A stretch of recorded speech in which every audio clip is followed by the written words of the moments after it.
The DALI News. Time stretches on. All the news artist Salvador Dali wants you to see.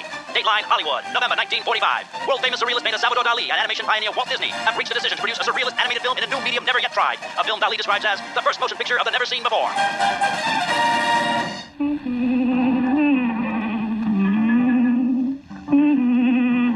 Salvador Dali and Walt Disney together on a project, it was very, very strange.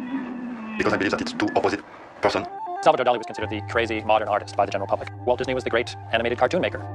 It's just so on the face of it absurd. Walt over here with dancing fairies and things, and here's Dali over here with the blackness of nightmares. How did they come together? Two great artists at the peak of their powers, thinking they're going to do great, great things. The tragedy is, Destino was a casualty of the financial pressures of the studio. The project disappeared so deeply that when they came upon the art many years later in the archives, it was like somebody uncovering a Van Gogh up in their attic that they didn't know they had. The only Dali material in the world that's never been seen by the public. Roy really inspired me with his interest in the art. It was a very personal thing. I really wanted to do this and to experiment with the medium again. There was a period of history that was incomplete, and now it's complete. You can finish off the story of Destino. Destino, my heart was sad and lonely. All of Hollywood was very intrigued by this idea of Walt Disney and Salvador Dali working together on a project, because the way they visualize these two artists, they visualize them as totally different personalities. Salvador Dali and Walt Disney, they are also a big talent. I believe they decide to work together. Dali was bigger than life, in a million ways, and so was Walt, and they recognized something in each other that was common ground. They were both immensely talented. They loved drawing, they loved magic, and they loved animation. It was interesting how many similarities there were.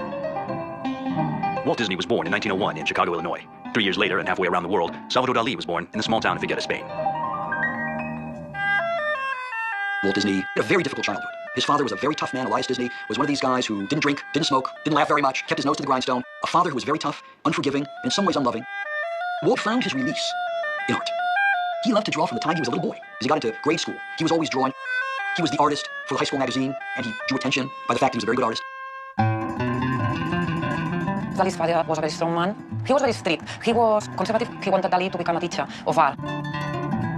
The first painting of Dali was painted when he was 6 years old. Dali wanted to be the center of attention of all the students in the school. Dali was aware that he will become a very famous artist. He wrote that in 20, so he was 16 years old. Walt Disney came to animation relatively young. He was a teenager when he first started animating, and then started his own animation studio before he was 21. Walt Disney Film Studio went bankrupt, but he got right back up and started another film studio, this time in California. And in that studio, he met some difficulties. A character that he designed, Oswald the Rabbit, was taken away from him by the distributor, and Walt was left with nothing. But once again, he got right up and created Mickey Mouse. Disney's whole drive seemed to be to tell stories that would move you from the daily mundane realities to this magical experience. And I think Dali was engaged in that same process, as trying to remove you from this daily tedium to something much more fantastic. Dali was very ambitious, he was very talented, and he was very successful. He had his first one-man exhibition in Barcelona in 1925, he was just 21. For the next 2 or 3 years, he became really central to very lively Catalan avant-garde in Barcelona, Figueres, Sitges. Dali was gripped with an absolute passion for Freud while he was in Madrid as a student, about 1924, 1925. He read the interpretation of dreams, he interpreted his own dreams like mad. He became very accomplished about psychological ideas, symbols, and dreams. When Walt lost Oswald, one of the lessons he learned from it was that you have to control everything. You have to own your characters. You have to own your studio. Walt formed the Disney Brothers studio, and when he moved to Hyperion in Glendale, he was determined to create this paradise. Walt was trying to create a perfect world, I suppose. Walt was always about this notion that you could return to some sort of idealized place. For Walt, the idealized place was Marceline, Missouri, where he spent a few years of his very young life. It was a farm town, and he was only there for a handful of years, but those were seminal years for him. Years he remembered very, very, very fondly. And I don't think it's too much of a stretch, psychologically, to say that Walt Disney spent the better part of his life trying to either recreate Marceline in various ways, either in animation or physically, as he does in Main Street at Disneyland. That sense of home, that sense of place, that sense of peace, that sense of security. When you come in the main gate, past the railroad station, straight ahead lies the heartline of America. Hometown, USA, just after the turn of the century. He said, Grandpa Taylor's barn burned down in Marceline when I was about 5 or 6, and I thought the whole world was on fire. I put that in Bambi. Dali bought a fisherman's house, very, very simple, in Port Lligat, that's Cape Creus, and it's about 2 kilometers from Cadaqués. Dali's paintings are inspired in that rocky formations of Cape Creus. It's a rocky landscape, very desertic, very blue sky, very powerful. Everything is very clear. That's in Dali's work, this objectiveness. The This was his chosen landscape. This was the site of almost all his paintings. That was really felt he belonged, but also where he was able to restore his creative energies. He spent every summer painting back in Port Gap. Walt Disney's mission in his young 20s was to take this form of animation, essentially a bunch of gags and jokes and crudely drawn characters. First time I met Mickey, he was a hungry-looking young mouse playing in his first movie. He was so poor that he didn't even own a pair of shoes. And refine it to make the characters fuller, to give them personality. Characters in animation were not just drawings. They were breathing, living, feeling things. And Walt Disney's mission was to elevate the form, the medium of animation, into art. Walt Disney had many, many qualities that obviously made the company into the great empire that it ultimately became. But one of the qualities he had very early on was making everybody believe that they were part of his mission. Yeah, it's me, I guess. The mission of perfection. In 1929, Dali held his first exhibition in Paris. He was very well accepted by the Surrealist group. The Surrealist group needed a person who was provocative, and Dali was the man. There, he also met a lot of American influential people like Alfred Parr, the director of the MoMA, Julian Levy, an important art dealer. Levy came back to the United States with that famous painting, Persistence of Memory. He paid $250 for it, and he exhibited it in his gallery. Dali became the most talked about of the Surrealist artists.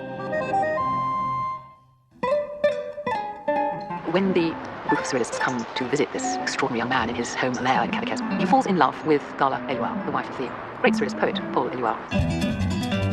Gala left her husband, and Dali marries her. And Gala changes his trajectory in all sorts of very, very significant ways. Gala was a stabilizing influence on him. Gala was his muse, his model. She was a very cultivated woman, but also she took care of the economy, of all agreements. They made a good team.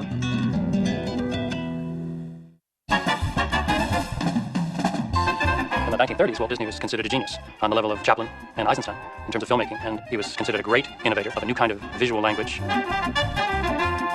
One of the things that Walt Disney was absolutely determined to do is to make artists out of animators. He instituted a permanent instruction course at the studio, an instruction course in fine art. It was Walt's theory that there was no distinction between animation and fine art. As his animators got better, he started to try to use the medium in ways that had not been seen before, in telling stories where he started to use more abstract imagery.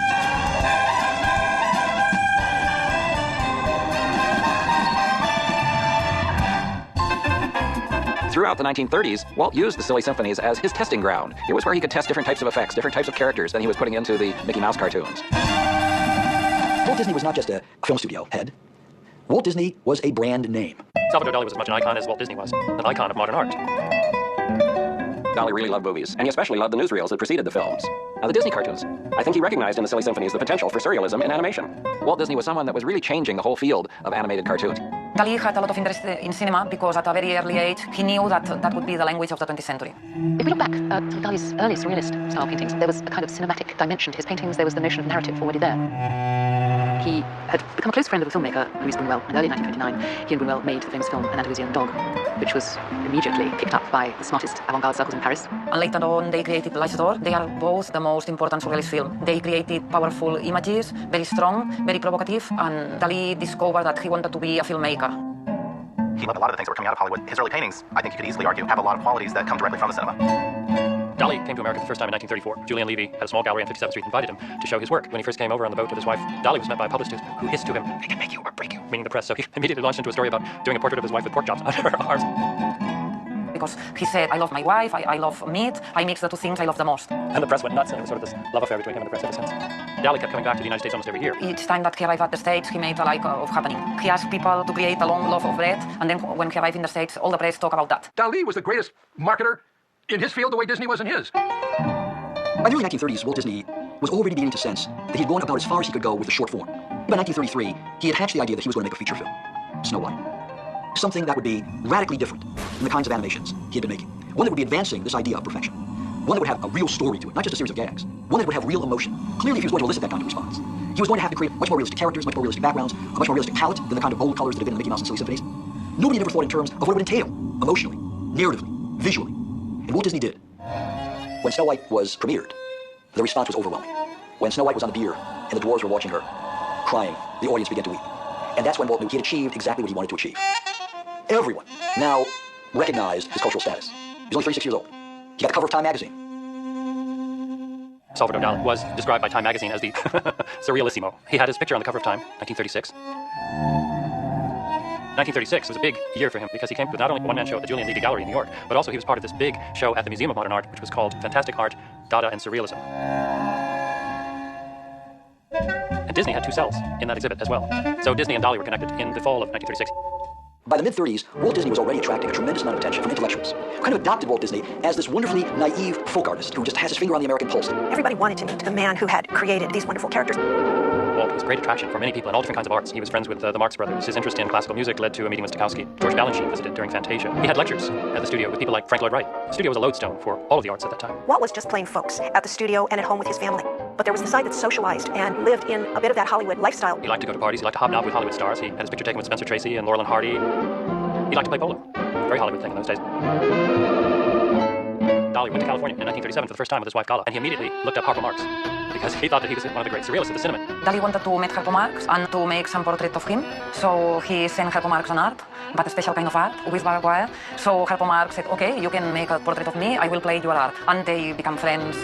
He wrote to André Breton, who was the founder of surrealism in Paris, I have come to Hollywood and I am in contact with the three great American surrealists, the Marx Brothers, Cecil B. DeMille, and Walt Disney. DALI said Walt was one of the great American surrealists. Given the enormous numbers of art influences that go into the Disney films, surrealism was inevitable. And if you look at the Disney films and you look at DALI's paintings, you can perhaps make some comparisons here. The first Surrealist Manifesto in 1924 emphasized the notion that in dreams and in certain kinds of non-controlled speech or writing, you actually have a glimpse of the way in which the unconscious mind works.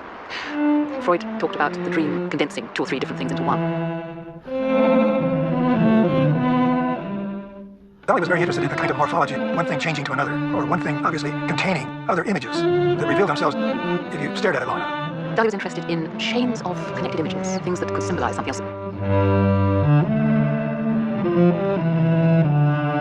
He created the concept of double image or invisible image, was his paranoical critical method. It's a mixture of what you see and what you think at the same time. Surrealism fit with the way Walt saw reality. Albert Herder, who was a great designer at Disney's, his strength was seeing the hidden similarities in two objects and making one look like the other. Even if you look at some of the early Mickey Mouse cartoons, where everything animates, it seems so simple, almost primitive today, but it was pretty innovative. The wonderful thing about animation is anything you can think of, you can do. And it can come from one artist's hand, which is very interesting. And once you allow yourself to use two-dimensional animation and come from the pen or the brush of an artist, you're already taking a step beyond reality. It's surreal because the technique itself allows you to be much more imaginative and creative.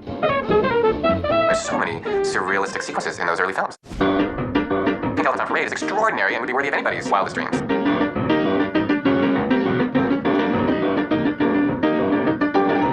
And also flying keyboards and floating keys. I see a real influence of Salvador Dali in that. Here's a quote from DALI. My ambition is to give the world of the imagination the same degree of objectivity and reality as the everyday world. Well, that sounds like a quote from Walt Disney. And that was sort of his philosophy as well, that he took the imagined world and made it real for audiences. There are hidden similarities every place. Things that look like or remind us of things that they certainly are not. Many of his gags are based on that, and DALI was a master of that. There are all sorts of ways in which DALI was naturally inclined to the world of animation, which I think he really did see as one of the ideal mediums for realizing his particular take on surrealism. I think he saw animation as the medium of the future. Walt Disney was looking forward to the future all the time and trying to see how new developments and other art forms could be used in his art form animation. After Snow White and its tremendous success, Walt's ambitions grew. He and Stokowski began to collaborate on a cartoon of Sorcerer's Apprentice. That ultimately expanded into what became known as Fantasia. Walt Disney, who was a popular artist, was now reaching across the aisle, so to speak, to a high artist. The art critic Robert Hughes said that the moment when Mickey Mouse shakes hands with the conductor, Leopold Stokowski, is the moment when high art and low art converge. In 1939, DALI did an exhibit at the World's Fair called The Dream of Venus. Time magazine said that The Dream of Venus should win more converts to surrealism than a dozen highbrow exhibitions. DALI really didn't make a distinction between so-called high art and popular art. Yeah, Bonwit Teller, who was on Fifth Avenue there, had given him a commission to design 4 windows in a surrealist style to coincide with his opening of his exhibit. But the store changed some pieces, and then DALI became furious. He said, I'm an artist, you have not respected my work of art. He dashed into the display was in the window and he pushed the bathtub and he pushed it too far and he and the bathtub ended smashing the windows of Bonwit and ending up on the street. Well, this resulted in him going to jail for a few hours, which ended up getting him a ton of publicity, so he became even more notorious. The press was fascinated by him. They covered everything he did, and he loved every minute of it. He was like an actor. He was the first artist to be so conscious of the power of mass media and advertising and cinema and Hollywood. DALI was a great showman. Walt was a great showman. I think they saw that in each other, this uncommon ability to promote themselves. I think that's one of the reasons why the two men got along so well. Given his propensity for self-promotion, DALI probably would have loved to have his very own newsreel. The DALI News. Time stretches on. All the news artist Salvador Dali wants you to see. Dateline, Europe, 1940. As war spreads across the continent, world-famous surrealist painter Salvador Dali flees to the safety of the United States, eventually taking up residence at the Del Monte Lodge in Pebble Beach, California, whose rugged landscape reminds him of his beloved Catalonia. There he continues to paint and amass greater and greater fame. In 1941, DALI put on a party at a place in Pebble Beach called A Night in a Surrealist Forest. It was a very famous party in the Del Monte Lodge. He organized all the backdrop, the scenery. This was to establish himself and his wife Gala as socially desirable on the West Coast. People like Bob Hope, Ginger Rogers, Bing Crosby all came up to Pebble Beach for the party. Hollywood people loved it, and he became very popular here in Los Angeles. With the success of Snow White, Walt went right into Fantasia. He went into Pinocchio. He went into Dumbo. He went into Bambi. But the years those films came out was right at the beginning of World War II. And this was causing intense problems for Walt Disney. Snow White had made half of its profit in foreign countries. And suddenly, the foreign markets for the Disney films are all cut off. The studio wasn't producing the kind of income that the Bank of America thought it should be producing. And once America entered the war, almost all of the production of the studio was shifted to making training films for various government services. The artists all, half of them went off to war, and Walt was making a lot of training films and propaganda films, and none of them for profit, believe me. One of the few films that the Bank of America allowed to be kept into production during the war was Bambi. Everything else was shut down. The war and the Bank of America took 4 prime years out of Walt Disney's creative life. From the 1940s on, DALI was remarkably eclectic in the kind of mediums he chose to work in. He wrote novel, theater, poetry, scripts for the cinema, essays. He designed furniture, dresses. He worked for publicity. He was a Renaissance man. He designed costumes and sets for ballets. He painted pictures of the rich and famous. They went to a lot of parties. The social life was very important for DALI because at this period he painted a lot of portraits. The portraits that DALI did were for money, basically. He could make a lot of money by doing portraits of men and women famous and rich in DALI-esque landscapes. When the war ended, Walt Disney saw the opportunity to do new things, to flex his muscles, to be artistic again. After World War II, the studio was in financial difficulties, and it was very hard to make feature-length films of the Snow White or Bambi kind. They were making these compilations of short cartoons, which typically were not as elaborately produced as the feature films. After 4 years of training movies and government films of various kinds, the Disney style began to change, because to have animated those films in the old Disney style would have been prohibitively expensive. So those films were much simpler, much more angular, in some ways much more abstract than the great Disney animations. Walt was starting to take short subjects and put them together to make what eventually became known as the package pictures. Make My Music and Melody Time, they were all collections of bits and pieces of shorts. When you go from Mickey Mouse to Three Cavaliers, what you see is Walt Disney's cultural range. Walt Disney always somehow had his finger on the American pulse. It was really one of his most extraordinary talents. DALI wanted to be always in the media because that way everybody talk about DALI. He wanted to create a newspaper that talks just on him. His past projects, his present projects, especially the future. And he published 2 issues of DALI News, one in 45, one in 47. He wrote the issues, illustrated them. It's in the DALI News. He talks about Hitchcock wanting him for spellbound. My movie agent, an excellent friend, Fefe, ordered a nightmare from me by telephone. It was for the film Spellbound. He told DALI, you are the painter of dreams. I want you to be the painter of Gregory Peck's dream. Those big dream sequences in films make it all sort of fuzzy and unclear, whereas what he wanted was the absolute sharpness and clarity of dream. And he thought that's what DALI's paintings did. They had a good relationship, but DALI created a long scene. He wanted grand pianos hung from the ceiling, people dancing underneath. They couldn't actually create some of the sequences because it was too expensive, too mammoth, too difficult.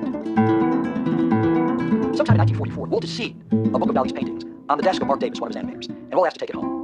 And he did, and later he bought a copy himself and sent it to DALI to have it autographed, which DALI did. Personal contact between DALI and Walt Disney occurred around 1945 when he was working on Spellbound. They met at a party at Jack Warner's. He was painting Jack Warner's wife's portrait at the time, Anne Warner. He also painted Jack Warner's portrait, and Jack Warner looked at it and put it in the dog kennel.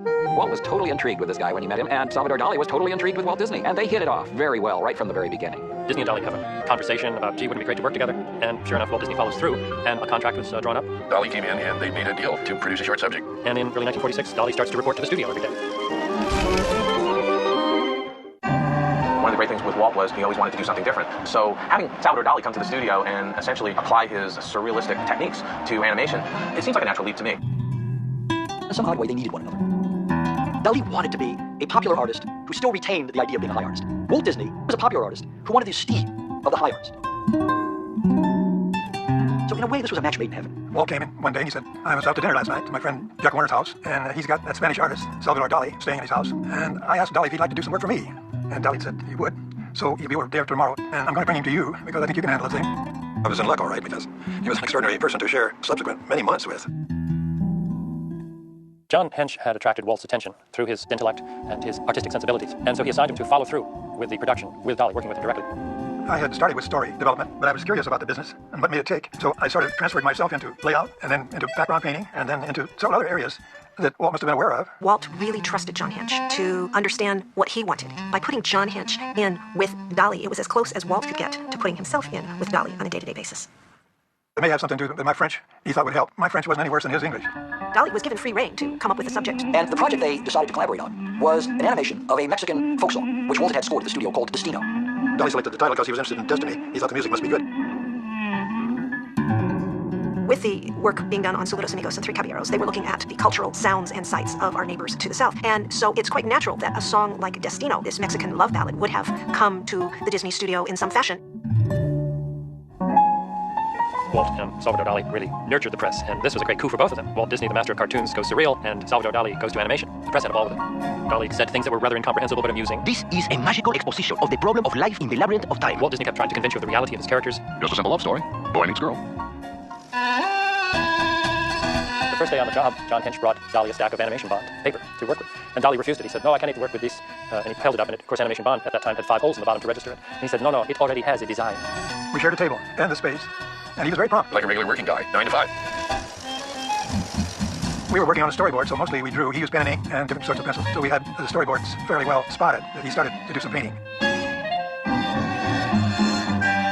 Dali would make basic drawings of the story as he saw it, based on the music of Destino, and then John would try to find continuity within that, from one image to another. He had the concept in his head. It changed sometimes, all right, but the difficulty he had was getting from one sequence to another, and that was my job.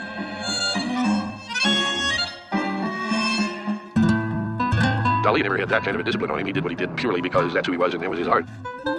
He usually set the mood and the setting and the props, as it were, to indicate what he thought the message was in each sequence. Then I had to take over with the same setup and try and work out some way of getting to the next one, and that seemed to satisfy him. They did lots of story sketches. Dali would come in every day, sometimes with completely new ideas, and Walt loved that he did that. Walt loved that he would take things off into new directions. And then there was John Hench left trying to tie everything together and make something cohesive out of it. What we know about the relationship between Walt Disney and Salvador Dali in terms of their correspondence is that they loved one another.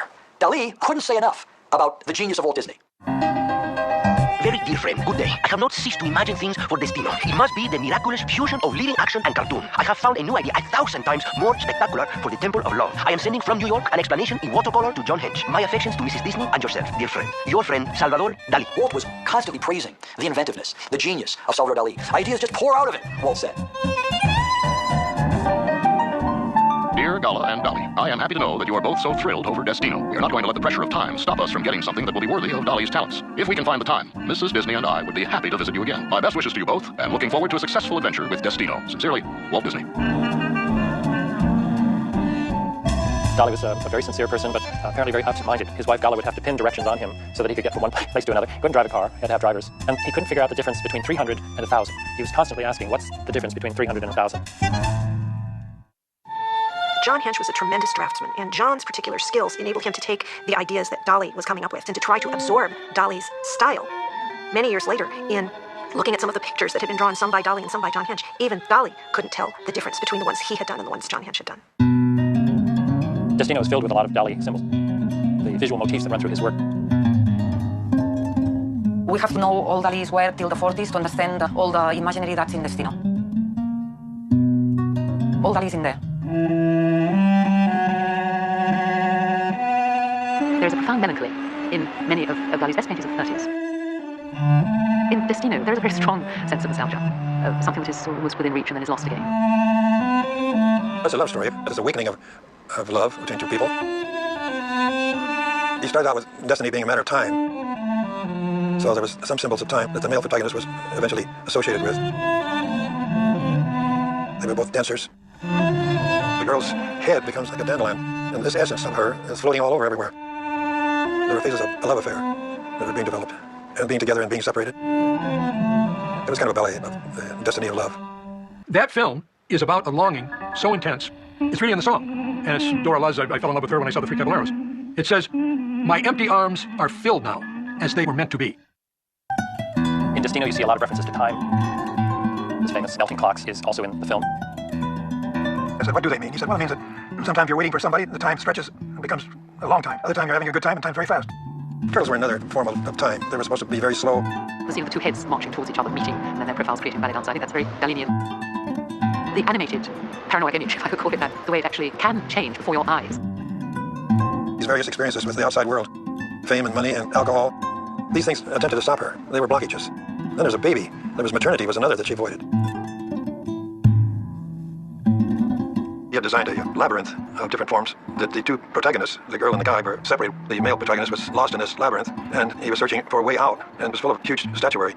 Jupiter's head was the barrier. And then the hummingbird opened it again. The hummingbird is in several ways, Dali said, the poetic key to a solution. He says that hummingbird is a symbol of poetry, which only takes out the essence of anything. The telephone was the communication of ideas. antelopes is kind of a rush of animal spirits, I guess. The material of a certain aspect of physical being.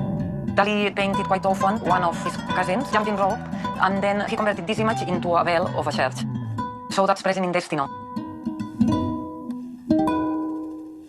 The crutch is an old symbol of his that he made out of the idea that furniture, chairs and cabinets and everything were crutches. That we were really prosthetic people. We need all kinds of things to hold us together.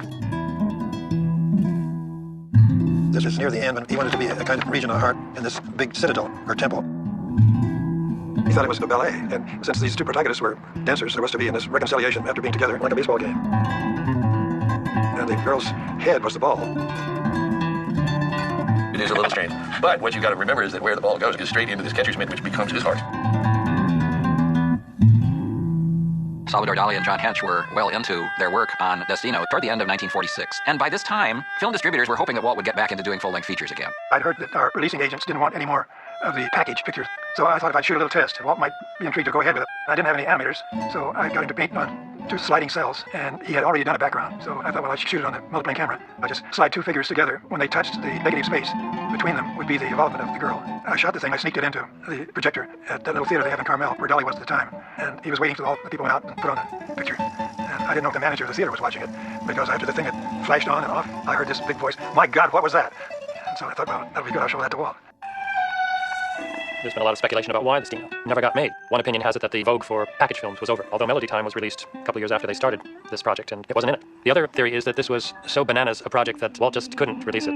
Perhaps Dali was too strong a design for Disney. Disney had to put his own mark onto whatever he did, and the fear was that it was too much Dali and too little Disney. This is one description of what happened at the studio. This is by Jim Petrero, a social friend of Dali's as well as an artist at Disney's. One Monday I arrived at the studio and I found this note on my desk called Violet, Walt's secretary. Violet said, "Have you been down in the Dali unit lately?" Walt sits down there, he's blowing his top and yelling and screaming for you. I went down there and Walt said, "Take a look. All the beautiful movie drawings of the girl were gone and the place was covered with the most beautiful drawings of baseball players." Dali turned up and Walt said, "What the hell's all this baseball?" Dali said, "Nice, huh?" Walt said, "What's it got to do with failing off into high-pitched sound of frustration?" Dali said, "The regard of God, the regard of the universe." Walt said, "What do you mean?" Dali said, "Sometimes they lie down like this in regard. Sometimes with both hands they regard. Sometimes they take a stake in regard, but always regarding. He just said it was inspiring, all these men looking at the sky." Walt said, $70,000 gone down the drain. And he said it was the end. Call it off, pay him off. Ultimately, all that remained of Destino were the sketches done by John Hench and Salvador Dali and some original, beautiful paintings, and 17 seconds of test animation. And the project was shelved, and everything lay unseen, unused. If you look back on Dali's projects, it's extraordinary how many things he got involved in. Tremendous enthusiasm. They didn't work out. So it's curious how one thinks of him in terms of most famous artists of the 20th century, possibly after Picasso. And many of his most cherished projects never actually reached the final completing stage. I think the relationship of Dali with cinema, it's a kind of frustration. He had 2 big projects with Luis Buñuel, and from then on, he looked for a big film or even being a filmmaker, but that couldn't be. I think it's not a romantic story, that of Dali and cinema. Dali was desperately homesick for his house in Port de Gap. He wanted to get home to Spain. He wanted to get back to the little house that he lived in with Gala since the early 1930s and where he spent his childhood holidays. Even though nothing happened with the Destino project in 1946, the friendship between Walt Disney and Salvador Dali would continue for many years. Artists have a tendency to understand one another on some level that we mere mortals don't, and they clearly had some kind of a connection that way. Dali visited Walt's home a number of times, and there's a set of photographs that show Dali sitting at this caboose with Ward Kimball driving Walt Disney's model train around his property. They remained in touch with each other. Walt Disney visited with Salvador Dali in Spain. They continued even to discuss projects.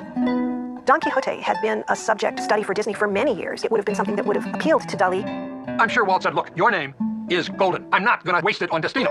Disney Dali, Don Quixote, that's what it should be." But alas, there was never to be a collaboration between Walt Disney and Salvador Dali.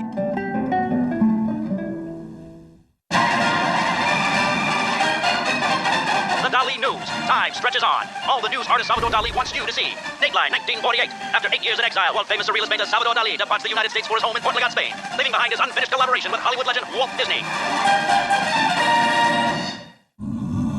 Ever since Dali and Disney signed the contract to produce the first motion picture of the never-seen-before, the most rigorous secrecy on the subject has prevailed. In Walt Disney's studio reigns a silence, like the silence of the mysterious place where the cyclotron is guarded. The art was filed away, as was art from every other unfinished project, in the basement of the animation building then called the morgue. Morgue, in the newspaper business, means a place where they keep used but usable material. In our morgue, these shelves, tables, and file cabinets hold all the drawings, the models, sketches, and backgrounds for every film we've ever made. The real morgue wasn't quite as tidy as Walt's soundstage version. It was down in the basement of the ink and paint building and under leaky water pipes, and there were big signs saying, "Beware of the spiders." Art was stored from floor to ceiling. You had floors that were sometimes covered with rain. It was not a very wholesome place to store this very valuable artwork. The project disappeared so deeply that there were old-timers at the studio that when they came upon the art many years later in the archives, they didn't even realize that Dali had been here working. After Walt's death, there was starting to be some thought around the studio that there are elements of Walt Disney's history that are forgotten, and we should be preserving all these things. One of the things that came out of this was the start of the Walt Disney Archives, founded in 1970. And one of the first things that was brought over to me to take care of was the batch of DALI art for Destino. Eventually, when the Animation Research Library was built, much of that art went back to its care because they then had the state-of-the-art protection. Disney's Animation Research Library archives all of the company's animation art dating back to 1920 through present day, about 60 million pieces of art. For the Destino film, we have 150 pieces of art. There are 5 paintings, 70 story sketches and developmental pieces that were drawn by Salvador Dali, and another 75 that were drawn by John Hinch. When we moved the Destino art into the archives, various people in the organization were intrigued by it. It was Roy Disney that was really intrigued with doing something with Destino. Fantasia had always been my favorite of Walt's movies. Walt said, Fantasia is the best idea I ever had because it's an endless project. Fantasia 2000 was the continuation of Walt's vision of having this ever-changing film that would always be going out there with new pieces in it. While I was working on that project, Roy said, let's do one of the interstitials on the Disney that never was. Destino was one of those that there was a lot of artwork produced, but never a film. So I went and got a few pieces of art. Each piece you looked at, you were just, holy smokes, this is unbelievable. And you just put that aside, and here comes another piece that's even more magnificent. We'd had it for 50 years, gathering dust. Something went ding in my head, and I thought, well, wait a minute, what if we make the film now? The next thing you knew, we were being charged with finishing Destino. Working with those storyboards, you could do it about 18 different ways. Once I decided I was going to do this, it got more emotional as it went forward. I was going around to everybody saying, look, here's this opportunity to do something really unusual. I got a lot of resistance about it, and I really kind of just went ahead and did it anyways. One of the first hurdles that had to be dealt with was, what was the original artistic intent? What did Salvador Dali and John Hinch envision? What was the storyline that they were going for? And we were very fortunate because John Hinch still worked at the company. He was in his early 90s and was sharp as a tack. John was an unbelievable help to us. The hummingbird, which is, according to him, is a symbol of poetry, because a hummingbird only takes the essence of the flower. He kind of guided us through that first storyboard series of tries and failures and finally getting it into a continuity. You're having a truck in this? Yeah, the truck out, exactly. Yeah, so we painted out the background. In modern day animation, we have numbered our story sketches for many years so that we can, from drawing to drawing, make sure we have the right continuity. But these sketches weren't numbered, and so there was a lot of debate about the correct running order. There was a lot of head scratching that was going on, but ultimately, Don Ernst, our producer on Fantasia 2000, figured out the sequence of drawings. We normally pin up our storyboards on a 4-foot by 8-foot board, and you go from top row by row down, and then you go to your next storyboard. And what Don had realized was that actually they had worked it so that you pinned across 2 storyboards, and then started over again and went across. It was like the Rosetta Stone. Suddenly there was a story there that we could somewhat comprehend. The first thing you would do with any animated film is to make a story reel, so we took these story sketches and filmed them and laid them in against the soundtrack. And I was kind of amazed to find that there actually was a story there. John Hinch went, yeah, that's it. Roy sat down with me and we screened the 8.5-minute story reel, and I was blown away. We started thinking about who should direct it. A branch of our animation studio was over in Paris, and it was an incredibly talented guy named Dominique Monfray.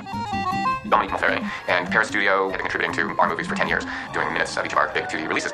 We flew over and hit it off right away. Roy explained me the project of Destino and saying that they wanted to give me the direction of the project. First I was very proud, then I was very anxious because for me the two names, Salvador Dali and Walt Disney, together on a project make me a little nervous, and my first feeling was it was too abstract, too surrealist, and it's something that I don't have the feeling with. When he briefed me on this first idea, I feel that idea too cartoony, not very in the spirit of Destino. I remember getting back on the plane and I go, please God, please take this movie. His thoughts were interesting and provocative in response to the story reel. He really delved into studying Dali and his symbology so that he was connecting this tableau and that tableau with things that were actually Dali-esque. Well, a week or 2 went by, and I finally called him. I was so nervous, and I said, Dominique, have you thought about doing this? And he said yes. La première fois que Roy Disney et Baker m'ont présenté le projet, je me sentais pas du tout, connaissais pas vraiment le surréalisme. Et en fait, au départ est devenu pour moi un point fort, faire en sorte que le projet devienne beaucoup plus lisible au niveau de la narration. We wrestled with the 8.5-minute story reel for 6 to 10 months because it wasn't telling a story. It was Dominique who said, you know what, I need to put my pencil to paper and redraw the entire movie so I can get into Dali's head. Je pense que Dali et Walt s'étaient arrêtés sur le projet sans trop savoir ce qu'ils voulaient aussi raconter. On avait quand même des notes de la femme de Dali à l'époque qui nous ont aidés à cibler un petit draft. There was quite a thick notebook written by Dali's wife. He came home every night and told her what they did that day, and she would proceed to write it down. I think he told her something different every night, so there were like 40 versions of the same story. Dominique spent 4 months redrawing the movie. He proposed a substantial edit in the piece, bringing it from 8.5 to just over 5 minutes. So we screened it. You want to just run with it, Dominique, and we'll be your audience? Okay, so I will pitch you very quickly the main line of the story. The story starts with a naked woman who walks towards a pyramid. And everybody in the room was kind of instantly thrilled with the cut. Je suis content avec l'histoire, parce que chacun voit ce qu'il a envie de voir. Dali disait que si jamais on comprenait le film, c'est qu'on avait raté le film. Moi, personnellement, ce qui m'a le plus charmé au départ, ça a été la musique. Ça m'a beaucoup donné d'inspiration. Ça m'a donné une vision de comment couper le film. The music was originally planned for use in Three Caballeros, or one of the South American films. I love that it's being used in this film as it is. The fact that a recording from 1945 was released on this movie is unique. When we started the movie, we weren't sure that this recording should stay. When I first heard the song, I thought, okay, we're going to re-record this, right? The original tracks were scratching, a lot of pops. It was just an acetate demo, after all. It was probably made in 2 hours on the soundstage. We had an endless debate about whether to use that piece of music or whether to go back in and re-record it. This is so authentic. To try to then duplicate something that is so unduplicatable. Right. This is a period recording with an amazing singer, and we would be doing kind of a faux version of it, I think, even in the hands of the best musician. We kept saying we need this to be authentic, and can't we find ways to revive the tracks out of this scratchy old 78 RPM disc we had? There was much time and energy spent on trying to restore it, to extract the scratches and the noise from the acetate. Finally, it got to where I remember saying at some point we need to put a needle drop at the front end of this thing, just so that the audience understands that it's the old record and not some new recording. Quand on va entendre ce style de musique, on va faire notre travail, on aura réussi à faire rentrer le spectateur par le biais de cette musique dans un univers qui est un peu plus bizarre, surréaliste comme celui d'Ali.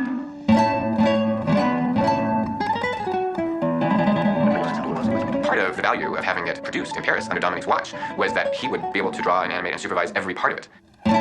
He handpicked the best animators, layout artists, background painters, and developed with the art director, Thierry Fournier, the style of the film. Au départ, ça n'a pas été une manière naturelle de passer de Dali à l'animation. Il a fallu qu'on trouve plusieurs astuces, comme certains techniquement des dégradés pour faire les décors. Le plus difficile a été pour les personnages. La façon dont Dali posait les lumières sur les personnages dans ses peintures. Et on s'est rendu compte en fait qu'il y avait donc une lumière principale qui générait donc une ombre, et que dans cette ombre il y avait une petite lumière secondaire. On a décidé, de manière à préserver cette approche de peinture, donc d'avoir des personnages en animation qui n'avaient pas le contour de la ligne. The only problem is how do you make a drawing look like a painting? We always have to think where the light is coming from. We used two levels. The first level is going to be the cleanup level, where we're going to clean up the rough animated drawing. And then we add a second level, the shadow parts. All the line work is going to disappear and we are only going to use colors. Donc on révélait le volume des personnages grâce à leur mouvement en générant une lumière et une ombre. Notre décision de créer ce genre d'image de manière à se coller au mieux à la façon dont Dali peignait ses peintures. There was a lot of debate on the designs of him and her. If you look at the original Dali and Henge sketches, there is a range of design from drawing to drawing. Dominique, being a great designer, spent weeks playing with the designs. Là, ici, on a des dessins qui nous ont aidés à trouver l'identité de cette femme. Là, on se rend compte que c'était une danseuse. Dominique presented us like 20 different designs of a woman. He had extracted from each of Dali and Henge's drawings different ideas. He wanted to fall in love with this woman. Je préférais avoir quelque chose d'encore moins sexy, encore moins belle. Parce que Dali, quand il peint des femmes, ce ne sont pas des top modèles, ce sont des femmes de tous les jours. Donc on a vraiment cherché à ne pas tomber dans le stéréotype de la femme parfaite. Similarly, in the original Dali and Henge sketches, the man, he was even more vague. Pendant que Chronos essaye de se détacher du temps, le temps essaye de le rattraper pour le ramener sur la pyramide. Donc vous avez là l'illustration un peu de ce qui avait été fait en 1846, et ensuite on l'a adapté. The guy needs to reflect the cold and callous environment from which he breaks. Pour moi, c'est une histoire d'amour entre un homme et une femme, mais ils ne peuvent trouver cet amour tant qu'ils n'ont pas réussi à avoir leur propre identité, surtout pour la femme. C'est pour ça que tout au long du film, elle porte différentes robes. Elle démarre nue, parce qu'elle n'a pas de personnalité. Ensuite, elle se met à rêver, mais dans son rêve, elle a une robe très transparente, et ce n'est pas la bonne robe, ce n'est pas sa vraie personnalité. Elle va finir par trouver sa véritable personnalité quand elle va arriver près de la pyramide, où elle va s'habiller d'une robe en forme de cloche. Et ça, c'est sa véritable personnalité. One of Dali's preoccupations was with the subjective nature of time, and so that whole notion of her moving in these sort of little staccato bursts of action is about time. At the beginning, it was an economic solution in order to do less drawing, but when we've done the first test in animation, it became really the spirit of Destino. Now, Cross Dissolve is a part of the aesthetic of the movie. It's Dali-esque in an interesting way. Il y avait un grand sens de la perspective, et en fait, personnellement, moi j'avais envie de faire rentrer le spectateur dans le monde de Dali. C'est pour ça qu'on a utilisé la 3D. Les maquettes qu'on a réalisées pour mener à bien un travail en 3D sur le film, on voulait que Dahlia puisse marcher sur Babel Tower et que Babel tourne en même temps. Et sur ce chemin, elle rencontrait les portigueuses en fonction des dessins de Salvador Dali ou de John Henge. Dali's paintings have enormous amounts of depth, and so going to 3D and being able to circle things with the camera, I'm sure he would have loved it. Walt and Dali both would have embraced the computer. On n'a pas cherché à faire un film que sur Dali. On avait aussi l'esprit de Walt Disney à mettre aussi dans ce film, de par l'animation et tout ça. Donc ce n'était pas seulement Dali, c'était Dali et Walt Disney. This is really an honorary screening for John. The reason we're here today is really for you, John, since you had this major role in the creation of this motion picture. When we showed John Henge the finished product, he said, that's Destino. That was what was supposed to be. John was not an easy guy to please. And when he got enthusiastic and said, wow, this is great, this is what we were trying to do, pleasing him was enormously rewarding. He had one note for us. When the Frenchmen were riding bicycles on the palm of the hand, they weren't baguettes for hats. And John said they weren't supposed to be baguettes, they were supposed to be rocks. The opposite bicyclers, you've changed it to bread, which is probably a better idea than rocks. So it was actually supposed to be rocks. We were supposed to be baguettes. We get it wrong. The Dali Foundation is dedicated to preserving, nurturing the art of Dali. When we were finishing the film, I called Monsi Auger, who's the director of the foundation, and I said, I'm calling you with regard to a collection of art and a film that we just finished. You must know I'm speaking of Destino. And you could have heard a pin drop. And she says, Mr. Bloodworth, we have been inquiring about this for many years. And I said, I'm happy to invite you to Los Angeles to come see it. She was on a plane in about 2 weeks and sat in the room with us. Roy and I were so nervous, and we watched the movie. I was just holding my breath until Monsi said, this is such a great tribute to Dali. He would have been very proud of this. After Monsi had returned to Spain, they called us back and said, we are curating an important exhibit in Barcelona and want to include the art of the film, and the film will be screened and presented to the royal family. I was a little nervous to bring Salvador Dali back to Figueres, but it was a wonderful experience. Prince Felipe, Juan Carlos' son, came down. We ran the film for him, and he seemed to get a big kick out of it. There's a terrific and important animation festival in Annecy, France, and Roy has long been a big supporter. We contacted Serge Blumberg, who is the director of the festival, and said, we have this special movie, and he said, I know this movie. Well, that has to premiere opening night. Destino was very well received. It won prizes at a number of film festivals. But it all culminated in being nominated for an Academy Award. I was just so happy for everybody, because a lot of people put a lot of effort and love into this thing. It's such a validation to have the Academy and your peers recognize that this was something special. When you think of this great collaboration between Walt Disney and Salvador Dali, I think there's a certain kind of aesthetic justice in that. After all those years, and with the collaborators long dead, that essentially their ghosts got together again and completed the project. It has a language of Disney on the level of feeling very engaging. But the ideas of Dali infiltrate every aspect of it. It's a really remarkable marriage. Destino, qui a, je crois, sa propre personnalité, de par la combinaison de ces deux grands artistes, qui fait que, voilà, par respect, ça a donné Destino. It's not just a short cartoon. This is a moving piece of art. This wasn't a commercial venture. This was art for art's sake.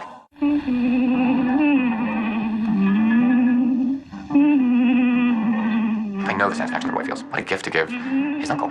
What a gift to give his father. What a legacy for all the Disney files that ever were, finishing this piece in honor of Walt. The really great thing about Disney is that nothing ever goes away. Nothing ever goes to waste. Projects get started, they get put aside, they age. They're just sleeping. They're waiting for the prince to come and wake them up with the right kiss.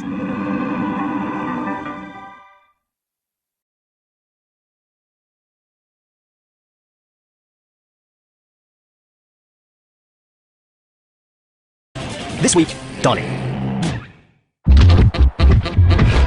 Salvador Dali is the showman of 20th century art. He was born with a very mischievous sense of humour. He really honed our understanding of the absurd, showing us that anything's possible. And he brought to life extraordinary dream worlds in his vivid surrealist paintings. We all know what surrealism means. It's something that conjures a sense of the bizarre and the unexpected, or the irrational. But the fact that we do is entirely thanks to Dali, who brought surrealism into the mainstream. But with his eccentric appearance and absurd antics, many just dismiss him as a clown, a celebrity-hungry self-publicist. So was the art he created really that important? And has it changed the world we live in? If you mention Dali's name today, most people think of, well, they think of a big moustache and melting clocks. And I reckon that The Persistence of Memory is Dali's most popular painting. This is reproduced and parodied everywhere. The actual painting is in New York, at the Museum of Modern Art. So that's where I'm heading first. And here it is. Now don't be fooled by its size. This is 10 by 14 inches of Dali dynamite, exploding with ideas about time, dreams, and our most intimate fantasies and fears. Nearly 80 years after it was painted, there's something that still haunts us about this picture. It has the strange, airless quality of a dream, but one that's quite unsettling, but you never forget. It's as if Dali has taken our intangible anxieties about time passing and mortality and crystallized them in paint. What is it that makes it so compelling? Perhaps it's because Dali paints impossible worlds in a very realistic way. They feel real, and in a sense, they are. Because Dali's landscapes are based on a place that he loved, the dramatic coastline of the northeast corner of Spain. Dali was born 30 miles inland from here in 1904. His father, a wealthy lawyer, was a strict disciplinarian, while his mother spoiled him, and it was Felipa who first encouraged Dali's art. His childhood memories, dreams and desires seared themselves onto his mind so much that arguably they saturate almost every painting he later made. Dali once said, "I have been made in these rocks. Here have I shaped my personality. I cannot separate myself from this sky, this sea, these rocks."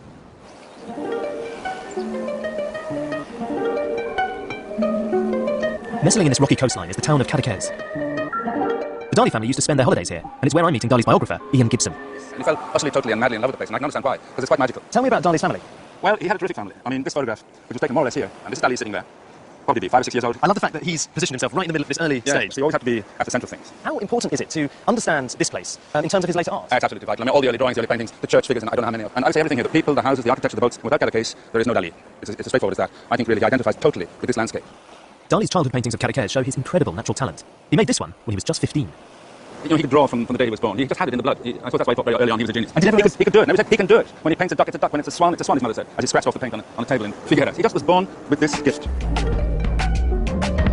It's hard to believe from his gentle, sun-drenched teenage paintings that Dali actually had a troubled, anxious childhood. It was only in later years that these anxieties would be reflected in his work. This screen is stunning. It's stunning. It must have influenced Dali as a boy, don't you think? Absolutely. I mean, you couldn't but be mesmerised by this altarpiece. Lots of Dali's later paintings, his surreal masterpieces, they're really very disturbing, quite unsettling. There's a darker side to Dali which starts to emerge here as well, right? Absolutely, there is a darker side. And those empty beaches, hardly anybody there, or distant figures, always alone. I think he was terribly lonely and anxious and very, very timid. And then there's the anxiety about his mother. He is very close to his mother, but his mother is not very well, and eventually she dies when he's still very young. And that's a terrible loss. Then he's left alone. He has to face his father, and his father is a very violent figure. And Dali is frightened of his father. He admires him, he'd like to be like him, but he's frightened of him. When he was 18, Dali moved to Madrid to study fine art. Here, he began to overcome his extreme shyness by developing a new, eccentric persona. He began to wear dandyish outfits and grew what would eventually become his famous moustache. His student art displayed outstanding technical ability, and Dali certainly knew it. His shyness was transformed into unbridled self-belief. He was actually expelled for making an outrageous statement that none of his teachers was good enough to examine his work. Going to Madrid was the first step in the young Salvador becoming Dali. Dali was in his early 20s when he first heard about the group of experimental artists in Paris who were creating strange, fantastical work. So strange, in fact, that a new word had to be invented to describe their art: surreal. Discovering surrealism would change Dali's life. So what was surrealism? Well, it started out as a literary and artistic movement that was launched by this man, who was the French poet André Breton, in 1924. And it began really as a revolutionary response to the devastations of the First World War, and also it was inspired by the psychoanalytical theories of the great Sigmund Freud. Freud believed that all of us have got this inner unconscious world in which our emotional and sexual feelings are repressed, and that the only way to express ourselves is to release these emotions, but without censoring what comes out. And surrealists were fascinated by the bizarre, quickly decided that they needed to explore this new forbidden landscape of the unconscious mind. Someone like Giorgio de Chirico created strange and haunting landscapes in which these odd, oversized objects that really don't belong together dominate the canvas. A little bit later, the Belgian artist René Magritte started painting conventional, bowler-hatted businessmen pouring out the sky. Putting it all up together, suddenly you realise why the young Dali instinctively knew that surrealism was the artistic movement for him. He could express himself with impunity and put onto the canvas all of his inner desires, fears, obsessions, and anxieties. Like here, in one of his earliest surrealist paintings, Honey is Sweeter Than Blood, the barren shore of Cadaqués is scattered with strange objects that represent his childhood and adult anxieties. Inspired by Freud's ideas, he's liberating his unconscious obsessions through his art. Death and sex were clearly on the 23-year-old Dali's mind. To extract these strange visions from his deepest psyche, Dali developed a technique that he called the paranoid critical method, based on Sigmund Freud's psychoanalytical theories. I haven't a clue what Dali meant by this, so I'm on my way to meet psychoanalyst Darian Leader in the hope he can explain. We're meeting at the house in North London, where Freud lived after escaping Nazi-occupied Austria. Dali himself visited here in 1938 to pay his dues to the great man. So this is Freud's study. This is actually the study. It is indeed. This is the couch. This is Freud's original couch, indeed. I've heard a lot about this quite complicated term, the paranoid critical method. What does it mean? I think the main thing of interest is the notion of paranoia. This is what Dali was really interested in the late 1920s, early 1930s, and then beyond. He saw paranoia as an essential mechanism in the construction of reality, so that when we see, let's say, some rocks or a cliff, we could say that's just some rocks or a cliff, but we could also see in it the human form, perhaps even something looking at us, a big pair of eyes, exactly what would be classified as a paranoid delusion. Dali, in a sense, explores and develops this idea in his painting. So, for example, here, seen from one angle, we have a scene perhaps in a desert or on a beach, a number of figures in front of a dwelling with some trees behind it. Then turn it, and we see fairly clearly a human face. Now, what's the correct way to interpret the image? Dali's saying that both of those ways of reading the visual data give us different answers, exactly the kind of emphasis on double images that Dali was so fascinated in. Dali's arguing we interpret the visual data that we're receiving, and we can interpret it in different ways, and that there's a fundamental question about how we interpret the world around us. So Dali's idea is a bit like that game we play as kids, where you gaze at clouds and let your imagination run wild, perceiving animals, objects and faces in the random shapes. But instead of clouds, Dali would head out to the rocks near Cadaqués, armed with his sketchbook, to let an alternative reality suggest itself to him. Local fisherman Moses, who met Dali when he was a boy, is familiar with the artist's old haunts. These rocks appear in so many of his paintings, and it is amazing just being a few metres away from them, because suddenly it feels like we're floating in the middle of one of his landscapes. Exactly. Do you find when you're fishing, you pass these rocks and you see all sorts of things? Oh yeah, and it depends on the light, on the weather, and yeah, you get really inspired by these rocks. Look at the camel. I can spot there with the... Yeah, right. It looks like he's just squatted down in the middle of the desert. Exactly. And he's sitting down now, there's a rhinoceros up there. Ah, I love the rhinoceros. This is Dali was obsessed with rhinos. Yeah, that's why. I thought the guy was a little bit nuts and that you just see things in the rocks which maybe other people couldn't see. Yeah, but you genuinely, that looks like a rhino leaping up the rocks. Exactly. And the camel that's squatted down. I'm trying to match this up to the landscape, but there's one very famous Dali picture that I'm told is based on a specific outcrop. The picture is the extraordinarily named The Great Masturbator, and it was inspired by a rock that to Dali at least suggested a great face lying nose down. Okay. They're all fantastical shapes. Yeah. I feel a bit like I'm approaching Skull Island or something. Is this it? This is the one. This is the one. Let's just get a better angle. Hang on. Ah, I'm starting to recognise it. There's his nose. Massive nose. Face down. Exactly. This is it. Just looks like a piece of bone which has been dropped here. Wow. But it looks much better from the other side. This is the rock. You can see it's exactly the same shape. Yeah. And it's interesting, there's a bit of rock that goes up there which corresponds to this part of the painting, which is above. Today, the original hangs in Madrid's Reina Sofia gallery. Amazingly, in that one rock, Dali's imagination didn't just see a face on its nose, but a disturbing array of his own sexual desires, insecurities, and phobias. Here, you can see that everything coalesces, comes together. It's utterly surreal, but it's also uniquely Dali. And it gives a very, very complex, fraught vision of Dali's mind at the time. Out of his head, in this very fluid, dreamlike way, comes this explosion of imagery. In it, he put all of his obsessions, phobias, anxieties, clamped onto the mouth of the self-portrait. He's a grasshopper. He was so scared of locusts as a child, and suddenly here it is, right rammed up against his face. And over on this side, you have this, well, it's not really suggestive, it's quite explicit, kind of petrified, rather beautiful woman's face, looking at the nether regions of a bloke who was just standing nearby. And beneath it, almost like a parody of this part, is the lion's face, but with his tongue really lewdly lolling out and standing up on end. But around it are these fangs, which are saying, maybe all is not that well in the bedroom. And if you look right down here, you see this figure in the distance, and his long shadow leads you right to the horizon where, and it's so tiny, that's probably a memory of Dali with his mother or his father walking on the beach at Cadaqués. And I love that sense of complete distortions of scale, with a real clarity, a luminosity that, as a picture, works beautifully. This just holds together. In 1929, Dali took the imagery he dreamt up for his paintings and reworked them into a film, The Extraordinary Un Chien Andalou, which he made with his art school friend and filmmaker, Luis Buñuel. An astonishingly weird nightmare of irrational and gruesome images, combined with absurd humour, it was a landmark moment in both the history of surrealism and cinema. On the evening of the premiere, Dali and Buñuel supposedly carried stones in their pockets, just in case the crowd reacted badly and things got really out of hand. But it was a triumph. André Breton was amazed. He wrote, "With Dali, it is perhaps for the first time that our mental windows have been opened wide." Dali may have been a latecomer to the movement, but the Surrealists quickly recognised that this provocative young talent was their new champion. One of Surrealism's greatest legacies has been in film and television, and particularly in comedy. Today's comedians, such as the League of Gentlemen or the Mighty Boosh, like Dali, combine the absurd with the macabre, the profound with the ridiculous. So how much does the comedian Noel Fielding, who stars in the Mighty Boosh, owe to Dali? I think with surrealism, something engineering called like a snot bubble laugh, which is like where you laugh because you can't stop yourself laughing, it's so absurd. You don't sort of, because there's two types of laugh. You watch Roy Brenda or something, it's good or whatever, but you sort of go, oh yeah, that's good, yeah, and you go, but then there's a sort of laugh, hopefully you get out of that show, Big Show, which is like, where you just go, that's actually ridiculous, and you just sort of can't stop yourself laughing because it's just your brain, the absurdity of it has made your brain slightly implode. I don't want to do comedy that people could do themselves, you know. For me, that's the criteria. That's what I like about Dali. He has ideas that I don't think when you're walking around a museum you think you could have had yourself. I just like the ideas. First time I saw a sort of burning giraffe, like a giraffe on fire. It's in the back of one of the paintings, I can't remember which one it is, but it's not even very big. It's just in the corner. I just thought, that's amazing. I have to sort of know more about this person. If you had to pinpoint what you find particularly funny about Dali, what would it be? He's like a sort of, he's sort of like a make-believe character, isn't he? He turned everything upside down. He's committed, I think, to being a surrealist and to getting a reaction. And I think that makes him authentic, and I think that only good comedy is authentic. In the summer of 1929, basking in his success within the Surrealist camp, Dali returned to Cadaqués, where a major change was about to occur in his private life too. Before long, he'd meet his future wife, soulmate and lifelong muse, Gala. Soon, they'd buy a tiny fisherman's shack just over the bay here in the remote village of Port Legat, and this would be their home for the following 50 years. Over the decades, it expanded into a labyrinth of whitewashed rooms dedicated to dreams and pleasure. Russian-born Gala was 10 years older than Dali, and when they first met in the summer of 1929, she was already married to the French Surrealist poet Paul Eluard. But with Dali, it was love at first sight, and over the summer they grew ever closer, so much so that she left her husband and child to be with Dali. Gala became Dali's muse and manager. Over the years, she appeared in more than 50 of his paintings. She has been described as part tiger, part martyr, part mother, part mistress, and part banker.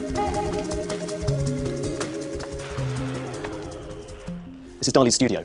And what an amazing space. You can see immediately, look at these enormous windows just letting in all of this beautiful Port Legat light. You just had to look out the window and you'd see this view, which almost was like a ready-made painting. You just had to transcribe it on the canvas and there was a beautiful landscape. You can imagine a couple of melting watches floating there and you've got your Dali masterpiece. He always sat down in this white armchair and had the canvas arranged on this structure in front of him. And this is really, really ingenious. It actually allows Dali to move the canvas up and down through the floor so he could paint on this vast scale. And you can see all of his paints and brushes, the details so precise and so important to him that he had to use these tools, these very, very fine sable hair brushes to kind of get the effects.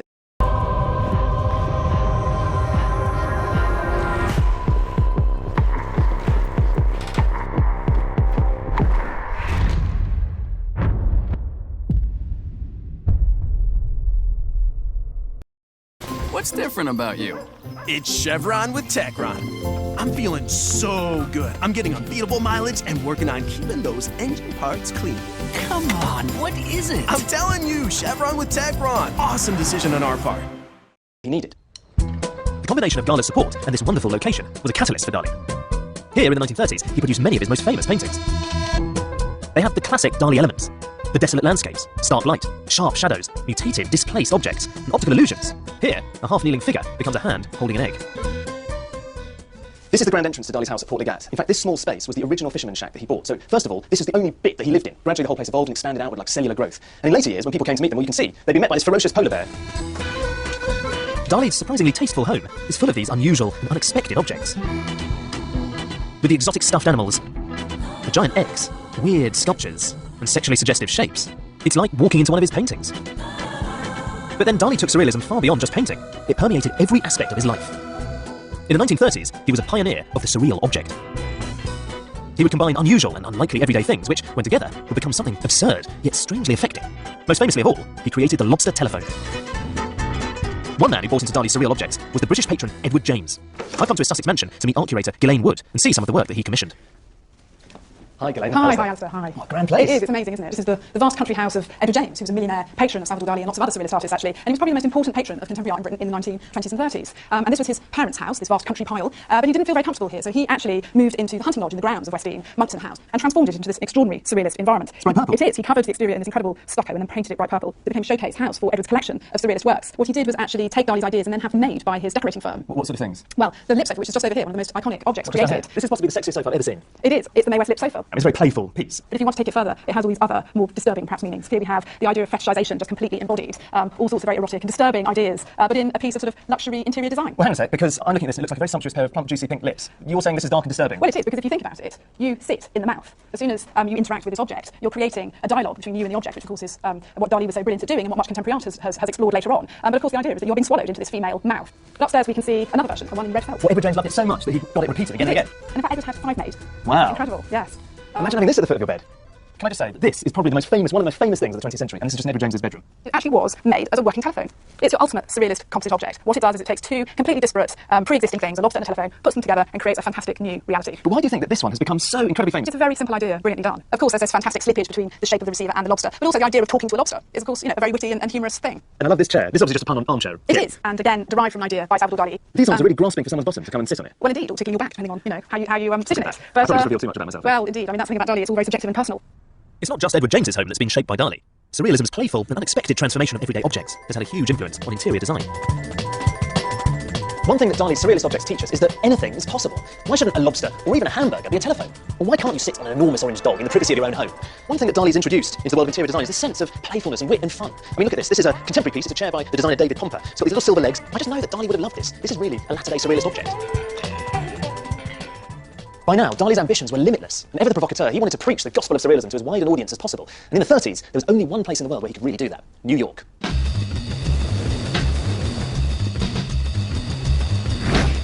We all know that today's artists manipulate the way they're presented in the media. Everyone from Madonna and Tracy Emin to Lady Gaga play up to the cameras and understand the power of publicity. But in many ways, it was Dali who blazed a trail for them. When he arrived here in New York, the circus had come to town.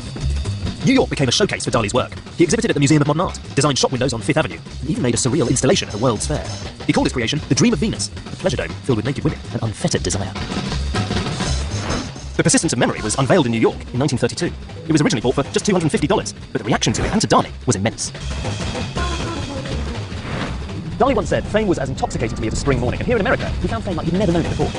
He loved it here. Ever the consummate showman, he quickly realised that America might just be his oyster, and soon enough, he was swept up in a frenzy of self-promotion. In 1936, he appeared on the cover of Time magazine, which was a huge deal for an eccentric young Spanish artist who was barely into his 30s. The reporter at the time said that Dali had a faculty for publicity that should turn any circus press agent green with envy. And it's true. Dali was a master at staging spectacular stunts that generated huge amounts of hype. He appeared in Life magazine 6 times, and he even created his own newspaper, which was called, of course, the Dali News. Dali was one of the first artists in history to so wantonly court publicity. He was also one of the first to inject some irreverent fun into the pompous, earnest world of fine art. He was the trailblazer for later superstar artists like Andy Warhol, and more recently, Damien Hirst and Jeff Koons. This studio belongs to Jeff Koons, one of the most successful artists working anywhere in the world today. His art sells for millions of dollars, and it's witty, playful and irreverent, and definitely draws upon Dali's sense of the surreal. He's absolutely one of my favourite artists, so I'm really excited to be meeting him. Koons and his team transform familiar objects into witty and pretty bizarre works of art. Recently, his work has included inflatable toys that pay homage to Dali's moustache and his love of lobsters. When I saw this, I love the shape of it, that it's both male and female. But if you look at the tentacles, it's very much like Dali's mustache. Hugely like it, yeah. But it also, it's masculine. It has arms like an acrobat, quite athletic. But the tail's like a Venus. Yeah. Is this in a way your portrait of Dali? I think it makes reference to Dali and one of Dali's great friends, Marcel Duchamp. They always print on these pool toys that this is not a life-saving device, but art is a life-saving device. And so I always like that kind of contradiction. And also, this gives you a sense of equilibrium when you're in the water. Koons' work is joyfully surreal, from his balloon dog and silver rabbit to his huge puppy made out of flowers. You can see the debt to Dali, who he first encountered when he was a teenager. I met Dali in '73, so I found out that he was at the St. Regis Hotel, and so I called up and he answered the phone, and I told him I'm just a young artist, I would love to meet him, and he said, well, come up Saturday morning and I'll meet you at the hotel at noon. I arrived, I was there, and right at noon he was in the lobby, and he had on a fur coat, and he had a tie with diamond pins in it, and an elaborate cane. I have a photo of it, show you. But this is a photograph from that moment, and I just remember that, I was very...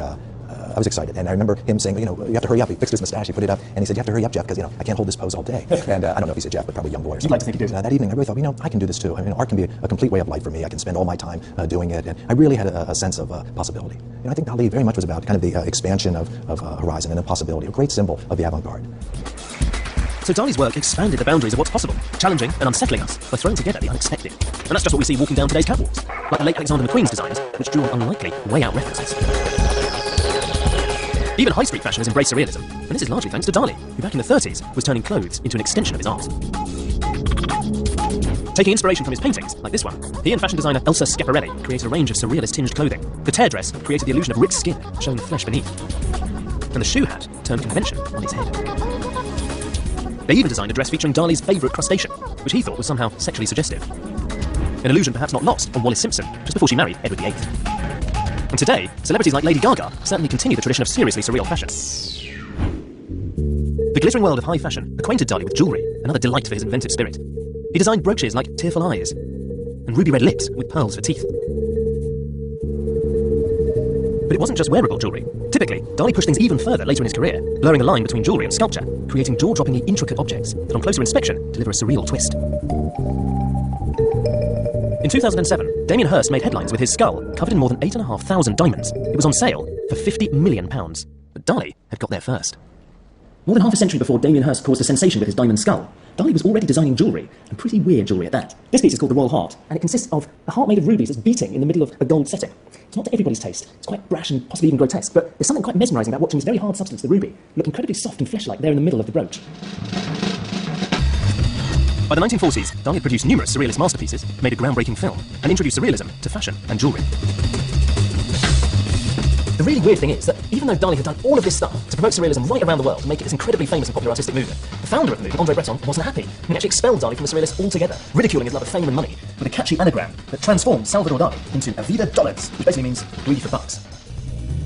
More seriously, the predominantly left-wing surrealists took deep offence when Dali failed to protest against the rise of fascism across Europe. They particularly disapproved of him depicting Hitler in some of his paintings. The surrealists may have disowned him, but Dali didn't care. He thought he was surrealism, with or without the official stamp. He simply aimed his sights higher and headed to Hollywood, known as the Dream Factory after all. Everybody comes to Hollywood. They want to make it in the neighborhood. As soon as he arrived, he was in the limelight, throwing lavish, bizarre, and star-studded parties. Ever since Dali's early success with his surreal films, he'd been keen to return to the biggest, most mainstream canvas on offer, cinema. In 1944, Alfred Hitchcock commissioned Dali to design the dream sequences for his new psychological thriller Spellbound. The film starred Ingrid Bergman as a frosty psychoanalyst who falls in love with her amnesiac patient, played by Gregory Peck, who might or might not be a killer. It was one of the first films to treat the subject of psychoanalysis seriously, paving the way for Hitchcock's later masterpieces like Psycho and Vertigo. The studio loved the idea of Dali's involvement because it guaranteed free publicity. They estimated that the commercial value of his name was $50,000, an enormous amount for the 40s. And for his part, Dali believed that he was about to ignite Hollywood with his surrealist art. It seemed to be a gambling house. Dali designed the backdrops for a dream sequence, in which he revisited the eye-slitting moment that he'd devised in Chien Andalou. Cutting all the drapes in half. Hitchcock understood exactly why Dali was going to work so well on film. I requested Dali. Selznick, the producer, had the impression that I wanted Dali for the publicity value. Yeah. That wasn't it at all. What I was after was, again, the thing we talked about earlier, the vividness of dreams. As you know, all Dali's work is very solid and very sharp, with very long perspectives and black shadows. This was, again, the avoidance of the cliché. All dreams in movies are blurred. It isn't true. Dali was the best man for me to do the dreams because that's what dreams should be. So that was the reason I had Dali. During the filming of Spellbound, Dali met another filmmaker with whom he could collaborate, Walt Disney. At the beginning of 1946, Dali arrived here at the Walt Disney Studios to work on a 6-minute animated film called Destino. For the next 8 weeks, he clocked in every morning like a regular employee and headed down Dopey Drive to make his preparatory sketches. Dali loved the creative possibilities of animation. Now he could take all the elements of his paintings, the melting forms, illusions, and optical trickery, to a fantastical new level. Dali's animation was in fact never made in his lifetime. Instead, his drawings remained here in the Disney archives until 2003, when animator Dave Bossert finally brought Dali's vision to life. Dali had always admired Walt Disney's animation. He thought that that was a natural extension of surrealism. I've got a couple examples of some of the visual development work that he did, and this is actually one of my favorite pieces. I really like this piece a lot. There's a baby carriage for this woman's head, and she's wearing the snail slippers, which are kind of interesting. What does it mean? You know, it beats me. I don't know what it means, but I like looking at it. This one, it's showing our hero. She's actually sort of dancing up this incline, and there's this vat of eyeballs here, and when she gets up to the top, she's going to go off and fall into a big basket of eyeballs. Don't ask me to tell you what that means. Anything like melting clocks or a telephone receiver like a spider, those things are just perfect for animation. Absolutely perfect. They're whimsical, they're fantasy, they're fun. Those are the types of things you want to see in animation. By the 1950s, Dali was the world-famous champion of surrealism and would try his hand at almost anything. As the years passed, his moustache grew ever longer and his behaviour became ever more eccentric. Like a circus showman, he constantly engineered weird stunts that would attract headlines. One of many was his 12-metre-long loaf of bread. Many felt that Dali was undermining his reputation. They were dismayed that the man who created such groundbreaking and influential work was descending into buffoonery. But Dali's antics popularised surrealism, taking it far beyond the elite world of fine art.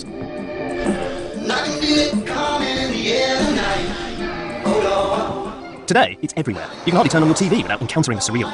I've come to meet top ad exec Robert Senior to find out why today's commercials in particular are so often so surreal.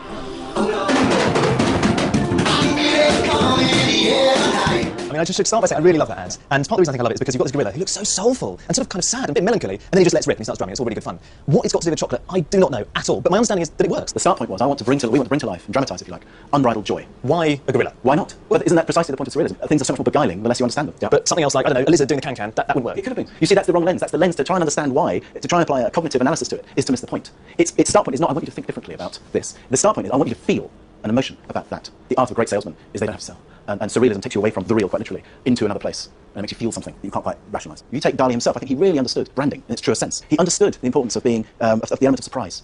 And that's just great, and yet he was very consistent in that, included in how he presented himself. And that's the mark of a great brand. he understood branding so much that he actually started appearing in ads. And I brought along a disc with a couple of his best ads on it, and I'd like to, I don't think you've ever seen them, I haven't seen them. But it'd be good to get your passion if that's all right. Yeah. Happy wobbles, but devoted wobbles. Then the Alka-Seltzer shoots into the stomach. Here, it neutralizes that bad excess acid. Meantime, the special aspirin is speeding into your bloodstream to all places of pain. So those beautiful places will feel beautiful again. Alka-Seltzer is a work of art, truly one of a kind, like DALI.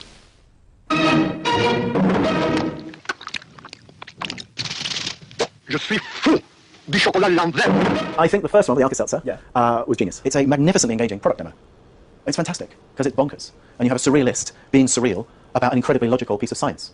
That's the juxtaposition, if ever there was one. I think that was great. I think the chocolate one was pointless. Pointless? I love the chocolate one. Yeah, but they're exactly great. And you'll buy it, and I won't. That's how it goes. That's how it works. So DALI was more than happy to peddle his own brand of surrealism for commercial gain, like here, in an advert for stockings. DALI even designed the logo for this incredibly familiar lollipop. Now, I had loads of these when I was a kid, and what I never actually knew was that all the time I was living a surrealist work of art.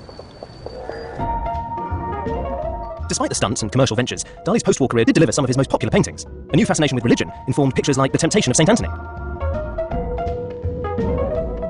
Recalling the imagery of his childhood, DALI fused the Virgin with Gala in his painting, The Madonna of Port Legat. The crucifixion inspired him too. In 1951, he painted Christ of St. John on the cross. Its bold perspective, apparently inspired by a dream, reveals the coast of Cadaqués beneath a hovering cross. And with the onset of the Cold War and the nuclear age, another big theme caught his imagination. Just as Freud had preoccupied DALI earlier in his career, now nuclear physics, the science behind the atom bomb, obsessed him most of all. He was about to enter a new phase as an artist, and would soon anoint himself the first painter of the atomic age. He christened this phase nuclear mysticism, and began reworking, some say recycling, his most famous motifs, reflecting how the fabric of life is made up of moving atoms. Everything jumping and romping in a completely extraordinary eurythmic feeling. And all your life will be to the rhythm of atomic explosion. Exactly, one new kind of atomic and nuclear mysticism. In the 60s and 70s, DALI split his time between his home in Spain, Paris, and New York, performing that famous caricature version of himself, and continuing to court publicity and controversy. This is where DALI stayed whenever he was in New York, the rather grand St. Regis Hotel, where he held court, entertained his many admirers and acolytes, and got up to all sorts of incredibly surreal mischief. His HQ was in the hotel bar, and here, every Sunday evening, crowds would arrive to get a glimpse of the great artist. In the 70s, artist Louis McCoyer befriended him here. There was a round table that DALI was sitting at with large candelabra lit, and it was very much like a talk show host thing where DALI was the host, and the most famous, the most rich, or the most outrageous person was the one that got to sit next to him next. Anybody who's rich and famous stopped by. The Rolling Stones, the Grateful Dead, you name the people, David Bowie, Andy Warhol was always here. Warhol had at one time made a gift to DALI of a Marilyn lithograph that he had done. So he brought it to DALI. He gave him one of the Marilyns? He gave him one of the Marilyns. It was, I would say, 24 inches square, something like that. He didn't think Warhol was a very good painter at all. And DALI promptly put it on the floor, unzipped his fly, and pissed on it. In front of him? In front of Warhol, which Warhol didn't mind at all. He thought it was really great. There was a lot of wild stuff. There was a time where we talked about horseshoe crabs because of their shape and because they had these projectiles that looked like rhinoceros horns, that I had made helmets for DALI and Gala, actually, to wear. Can I model it? Yes, you're more than happy to put it on. It goes on like this. You just put it on. It has a velvet liner, so you just put your elastic on. What do you reckon? We just wore them for the night in the bar, actually, here, and just saw the reactions of people. I've also brought a project that I did with DALI that came to be known as Flying Fried Eggs. Essentially, 3 fried eggs on a hovercraft. This is a toy, is it? The hovercraft is a toy, but DALI had fried eggs in many of his paintings, and I brought the idea to him, and we made this toy. This is great, I love it. So we made the fried eggs, and we walked them into the lobby, and we walked them from here to the plaza, and created a huge commotion. By the time we got to the plaza, there's probably 400 or 500 people following the eggs. He really was the carrier of surrealism and lived it all the time. DALI's exhibitionist clowning helped destroy the archetype of the solemn, suffering artist. Art and artists in the future would be a lot more playful, irreverent, and conspicuous. But DALI wasn't just playing the fool in the final decades of his life. Back home in Spain, he'd been working on his last great project, a monument to that brand of surrealism that had become his life's work. This is the DALI Theatre Museum in Figueres. You could call it the largest surrealist object in the world. Its design encapsulates lots of DALI's obsessions. The golden statuettes refer to Hollywood, there are eggs, spherical atoms, and the red facade is studded with these bread rolls, which DALI thought were like goosebumps ruffling the building's skin. He wanted everyone who visited his museum to feel like they were walking into a theatrical dream.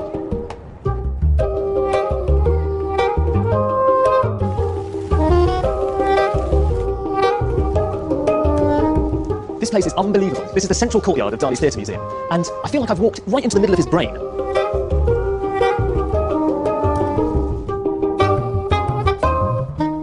DALI once said that he wanted to produce a dream that could also be used as a living room, and this is what he came up with. He hung some pictures on the wall, he created a strange pink fireplace stocked with logs, and in the middle of the room he placed one of his most famous ever inventions, a ravishing pair of red lips that also double up as a sofa. And the view of it is much better from up here. The installation is typical of his work. It's playful, it's witty, it's unexpected, it's irreverent, it's certainly surreal, and most of all, it's very, very sexy. The museum opened in 1974, and DALI, now in his 70s, painted this ceiling to commemorate what he felt was his legacy. As the managing director of the Gala Salvador Dali Foundation, Juan Manuel Sevillano, explains. So the summing up of a lot of the powerful symbols he created throughout his years. His legacy will be a source of richness, wealth, and well-being for his city. As you can see that there's a rainfall of gold there, and all his creations dancing. This somehow leads us to a moment where him and Gala look at the path they will follow towards the afterlife. And somehow DALI comes to terms with the terror that filled his life about dying and moving on. Is it true that some people, when they come here, they're quite sniffy about the museum? Some people are, because they come with the wrong expectations. They expect to see a museum, a gallery with square rooms and paintings placed one next to each other with exactly the same separation between them, and a lot of literature under them, which is fine. It is a reasonable expectation. But this place is unreasonable. So you have to brace for what's going to hit you once you walk in through the door. This was painted quite late on in his career, I think in the 70s. Absolutely. Some people are quite dismissive about his later works and see this kind of thing as quite kitsch and almost silly with the big feet and everything. Yeah. Do you think that's unfair? I think it is. I think he did a whole bunch of things that were not understood back then by his contemporaries, but are now what all our great contemporary artists are doing. He was the first person to understand mass culture and understand mass communication. I think that it is time that we start really understanding how important DALI was for the world of 20th century art and for what has come after. DALI died in January 1989. He was buried at the centre of the museum, which is now his mausoleum.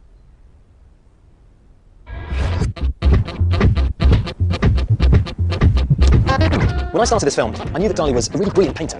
His early surrealist pictures really are true masterpieces of the 20th century. They conjure up all the desires and also anxieties that underpin the modern world. But what I discovered is that there's so much more to this exuberant Spanish genius. DALI liberated what it meant to be an artist, and he used that wild persona to communicate the ideas of surrealism to a worldwide audience. And just look, DALI left an indelible mark. Everything from cinema to painting, to jewellery and fashion, to design and advertising, even comedy. There isn't much that DALI hasn't changed. As he said himself, when I paint, the sea roars. The others just splash about in the bath. If you'd like to find out more about the art and the influence of Matisse, Picasso, DALI and Warhol, then go online to bbc.co.uk/modern-masters. And that was the final part of Modern Masters. Living out our high street dreams here on BBC HD tomorrow night at 9. We're back to tonight and there's comedy next, live at the Apollo. You're crazy in the coconut. What does that mean? That boy needs therapy. I'm gonna kill you. That boy needs therapy. Let's have it, you.